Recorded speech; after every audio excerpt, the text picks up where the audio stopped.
देखिए, इस वक्त रात के 9:30 बज चुके हैं और इलेक्शन का माहौल चल रहा है और पाकिस्तान तहरीक इंसाफ को अपने लोगों के लिए कितनी जदोजहद करनी पड़नी। इस वक्त हमें जाकर इलेक्शन का माहौल देखना है, कैंडिडेचर देखना है, हमने जाकर इलेक्शन की तैयारी करनी है, अपीलें भी अगर फाइल करनी है। तो ये इलेक्शन कमीशन और ये निगरान हुकूमत का किरदार सामने आ गया है। इलेक्शन कमीशन बुरी तरह से साफ और शफाफ इलेक्शन कराने में नाकाम हो चुका है। इलेक्शन कमीशन अगर आइन और कानून के मुताबिक ये काम करता तो ये शायद मसाइल ना बनते। अब हमारे 3-4 मुतालबे बड़ा वाज़ेह तौर पर जेहन में रख लीजिएगा कि ये इस तरह की गिरफ्तारियां बर्दाश्त नहीं की जाएगी। बहुत खौफ और जबर हो गया है। इस तरह मत किया जाए। जो कुछ करना चाहती हैं आप इलेक्शन का हो जाए, उसके बाद कर लीजिएगा, कोई नहीं, किसी ने रोका आपको। दूसरा जो है, इलेक्शन कमीशन को मौजूदा हालात में अभी तक सिर्फ एक अपील दायर हो सकी है लाहौर के अंदर। सर्टिफाइड कॉपीज नहीं मिल रही है। इलेक्शन कमीशन फौरी तौर पर इंटरवीन करे, हुक्म दे रिटर्निंग अफसर को कि सारी सर्टिफाइड कॉपी तैयार करके रखे।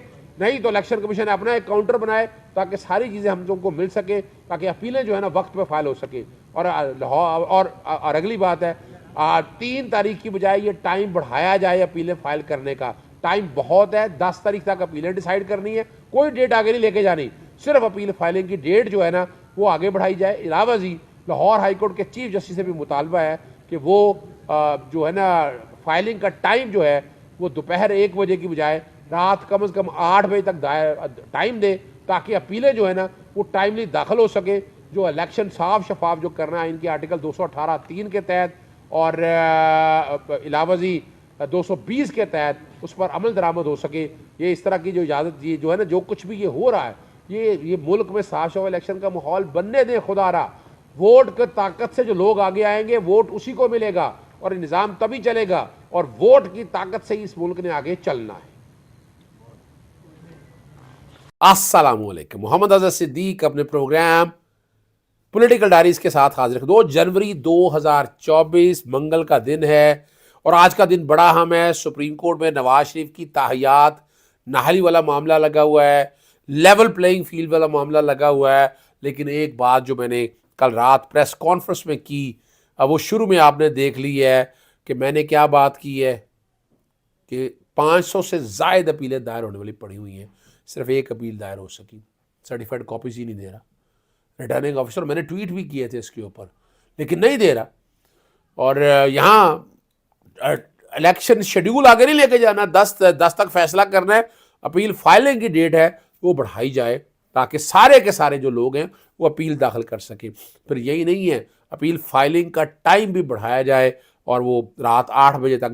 ये पहली जो गुजारिश है, ये गुजारिश हमने की है इलेक्शन कमीशन से, और दूसरी चीफ जस्टिस तक तफसील भी आपने सारे ट्वीट देख लिया, मैंने ट्वीट भी किया था और आपने बाकी चीज़ें भी देख ली। अभी जो बात बड़ी ज़बरदस्त जो बात कहने वाली है कि अजीब गरीब सा पौंडा सा एक मजाक करती हैं वो गरीदा फ़ारूकी कि शहबाज शरीफ ने बुलेट प्रूफ गाड़ी दी थी, को एहसान किया था। अगर वैसे भी अगर सच्ची बात भी हो, साबका वज़ीर आज़म है, तो शहबाज शरीफ ने कोई एहसान किया था?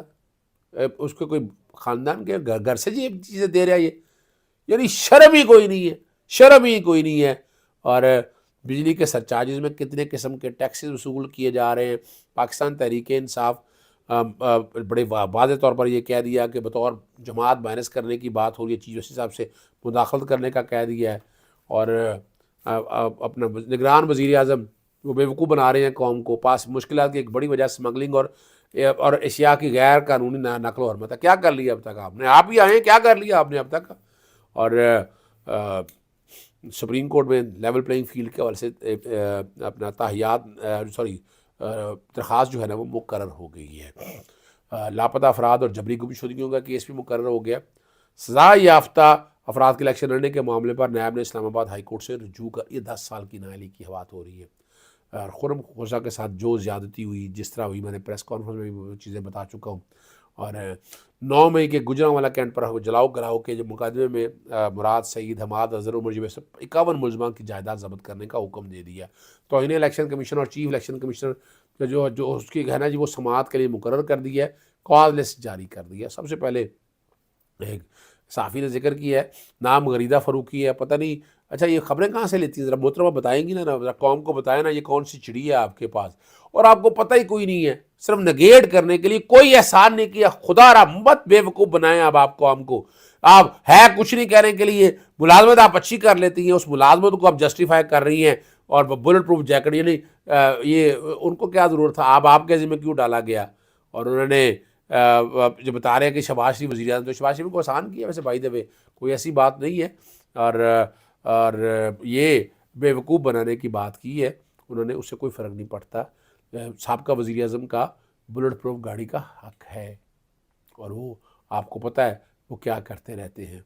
और स्टेट बैंक का सरकारी रिकॉर्ड जो अहम दस्तावेज़ चोरी की जाने का जो इंकशाफ हुआ है, वो आपके लिए बड़ी तकलीफ दे बात है। सिविल लाइन में FIR दर्ज कर दी है, रावलपिंडी के डायरेक्टर ने कराया गया जी कि कुछ दस्तावेज़ात गायब पाई गई हैं। स्टॉक वसूली के दौरान हुआ, दस्तावेज़ात सरकारी रिकॉर्ड से नामालूम अफराद ने चोरी किए हैं। 0 दफ़ा 457 वज़ीर-ए-आज़म पाकिस्तान और 331 का मौत। तहरीक इंसाफ के रहनुमा जो मून सलाई का कागजात नामजदगी मुस्तरद, लेकिन मुसद्दका नकूल भी लेने में दुश्वारी है। और इसी में मैंने वाज़ेह तौर पर मुतालबा किया है कि इलेक्शन कमीशन जो है ना, वो क्या करे, इलेक्शन कमीशन तमाम सर्टिफाइड कॉपी जो है ना अपने दफ्तर में आ जाए, मुफ्त फराहम करे कौम को। साफ साफ इलेक्शन कराने, यहाँ तो रिटर्निंग अफसर लेके बैठ गए, साम बन के बैठ गए, किस कानून के तहत बैठा। मैंने ट्वीट भी किया था, ट्वीट मेरे बैकग्राउंड में 3 दिन मैंने तरीका मैंने आपसे वक्त से पहले बता दिया था, वो नहीं देगा, और वही कुछ हो रहा है। मगर आप दरख्वास्त दें, मैंने तरीका भी बता दिया था, दरख्वास्त दें, अब वसूल कराएं, नई कोरियर करें, और वो सारा कुछ साथ लगा के इलेक्शन अपील के साथ लगा दें कम अज़ कम। इसीलिए बाकी चीज़ें भी कही हैं। उन्होंने बताया कि उनके वकला रिटर्निंग ऑफिसर नामजदगी वसूल करने के लिए गए, और यहाँ पर लाहौर हाई कोर्ट ने इस बात पे नोटिस ले लिया है, ताकि आपको अंदाज़ा हो सके। एक जो बात जो कि लोगों की परेशानी है, तो मैं जिक्र करना चाहूँगा, बिजली के बिलों की सरचार्जेस के ना कितने किस्म के टैक्स है, 8 किस्म के मुख्तलिफ टैक्स वसूल कर रहे हैं। घरेलू, कमर्शल, सनती, ज़रई और बल्कि तमाम सार्फिन पर वो ये लागू है। और मैंने इसको बड़ा वाज़ेह तौर पर, और क्या क्या है, 18% जनरल सेल्स टैक्स है कमर्शल और ये इमरान खान के दौर में कोशिश की गई थी इसको कम करने की, और 19 से 20 हज़ार रुपये के बिल पर 10% इनकम टैक्स लेते हैं। अब ये भी समझ लीजिएगा। और नॉन जो फाइलर घरेलू सार्फिन 25,000 से ज़ायद बिल पर 7.5% एडवांस टैक्स देते हैं। कमर्शियल और सनती सार्फिन 5 से 7% सेल टैक्स इजाफी सेल टैक्स भी लगाया जाता है, और 20,000 से ज़ायद बिल पर 7.5% रिटेल सेल्स टैक्स अदा करते हैं। और 8 किस्म के ये टैक्सेस पर, इस पर एडजस्टमेंट, यानी monthly fuel adjustment, quarterly adjustment और दीगर सरचार्जेस इसके अलावा है। ये जुल्म हो रहा है, और ये नवाज शरीफ कसूरवार है इस सारे पावर सेक्टर को तबाही में। चेयरमैन जो बैरिस्टर गौहर है, उन्होंने कह दिया बतौर जमात माइनस करने की कोशिश की रही है। चीफ जस्टिस काजी फाइज साहब को अब इस मामले में मुदाखलत करना होगी, और मकसद सिर्फ इतना ही है कि चीफ जस्टिस साहब इस सारे मामले में आकर बात करेंगे तो बड़ी रियलिटी के साथ आ जाएगी। यानी अब अदालतें कल भी अहम थी, आज भी अहम और आइंदा भी अहम है। यानी अब सुप्रीम कोर्ट का किरदार सामने, अब आपके किरदार से मुराद है ये नज़र आ जाएगा। और ये जो है ना आखिरी ये तंगी का दिन है आपके, इसके बाद आपने वोट डालने के लिए निकला है, वोट डालने आप निकल गए तो जीत पाकिस्तान तहरीक इंसाफ की होगी। जैसे काजी फैज साहब 7 रुकनी बेंच जो है नाहली के केस की समाअत सुन रहा है, 7 रुकनी बेंच है, मैंने ट्वीट कर दिया। चीफ जस्टिस साहब खुद हैं, जस्टिस जमाल मंदोखेल हैं, जूनियर जजेज़ हैं इसके अंदर, justice Mohammad Ali Mazhar, justice Aminuddin, justice Yahya Afridi, justice Syed Mansoor Ali Shah, justice Musarrat Hilali साहब, जस्टिस मंसूर अली शाह साहब अब नंबर 1 जस्टिस चीफ जस्टिस के बाद वो आ जाते हैं। फिर जस्टिस अमीनुद्दीन हैं, जस्टिस याया अफरीदी हैं, जस्टिस मोहम्मद अली मदर है। ये 7 रुकनी बेंच है, ये फुल कोर्ट की डिमांड है इस सारे मसले में। फुल कोर्ट 62(1) बैकग्राउंड पे चल रहा है। सुप्रीम कोर्ट का कोई इख्तियार नहीं है कि इसको बैठकर आप इसकी इंटरप्रिटेशन को लिमिट कर दें या नहीं होगी।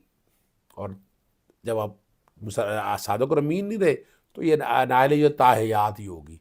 इसको 5 साल तक जो रिस्ट्रिक्ट किया है ना, ये नहीं हो सकता कि एक बंदा झूठा और सच्चा हो, उसको कहें 5 साल बाद वो सच्चा हो जाए, ये बड़ी। और मैंने 62 वो का भी कहा था कि ये क्वालिफिकेशन के आर्टिकल में है, ये डिसक्वालिफिकेशन के आर्टिकल में नहीं है। लेवल प्लेइंग फील्ड वाल की दरख्वास्त की समाअत आज मुकर्रर हो गई है।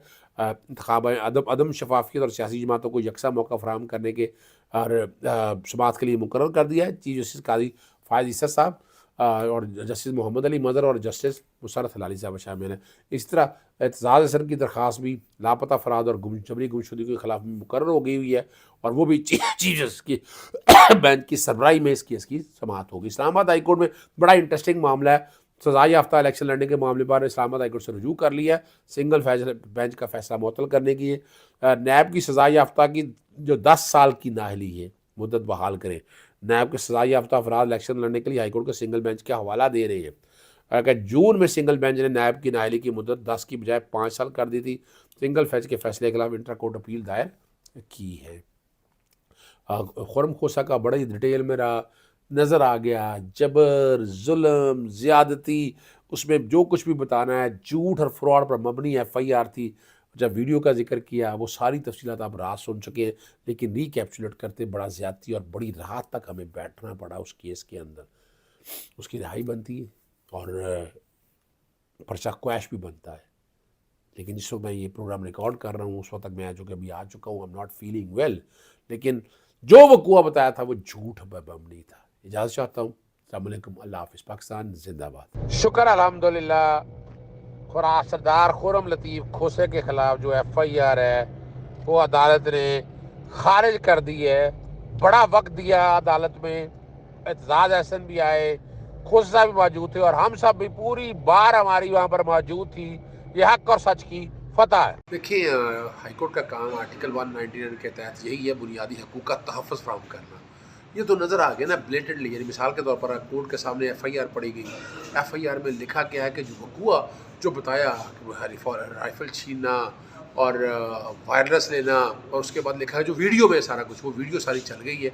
उस वीडियो में ऐसी कोई चीज़ अदालत को बताया, बुनियादी हक़ का तहफ़्फ़ुज़ फराहम करना है। और हाईकोर्ट जो है ना FIR को बाकायदा क्वैश भी कर सकती है। ये हफ्से बेजा की दरख्वास्त अपनी जगह है, उसको कन्वर्ट भी कर सकती है रिट के दरमियान। बुनियादी हकूक़ का तहफ़्फ़ुज़ फराहम करना, और ये फ़िट केस है और 780 इसमें अट्रैक्ट नहीं होती। जो वीडियो में दिखाया गया है वो 780 है ही नहीं। 780 को अदालत डिलीट करे और उसके बाद FIR क्वैश करे। आप लोगों ने जो सवालात उठाए हैं उसका कोई सेटिस्फैक्टरी जवाब नहीं दे पाए। जवाब नहीं है ना, लॉ ऑफिसर्स, वो जवाब नहीं है। मैं ना मानूं वाली पॉलिसी है, वो लगे हुए हैं स्टेट को। यानी यही तो हम चाहते हैं कि ये जालसाजी है यहाँ ख़त्म हो, जो ज़्यादती और ये जो झूठी और फ्रॉड और फ्रे पर मबनी इक़दाम ये ख़त्म होने चाहिए। और इस सारे वक़ुए के अंदर अगर आप उठा कर देख लें, वीडियो मैंने भी देखी है, लेकिन ऐसा कोई वाक़या नहीं है कि जो आप दहशतगर्दी की तरफ लेके जाएँ। अगर आपने ये दहशतगर्दी इस तरह खांसने पे भी लगा दी है तो फिर ग़ुलाम हुसैन जजमेंट कहाँ गई? उस चीज़ को सामने रखते हुए ये FIR ना सिर्फ क्वैश बनती है, अपना खुर्रम को तो रहा बनना ही पड़ता है। और यहाँ मैं इन एडवांस आपके सामने कह रहा हूँ, ये केस ख़त्म है।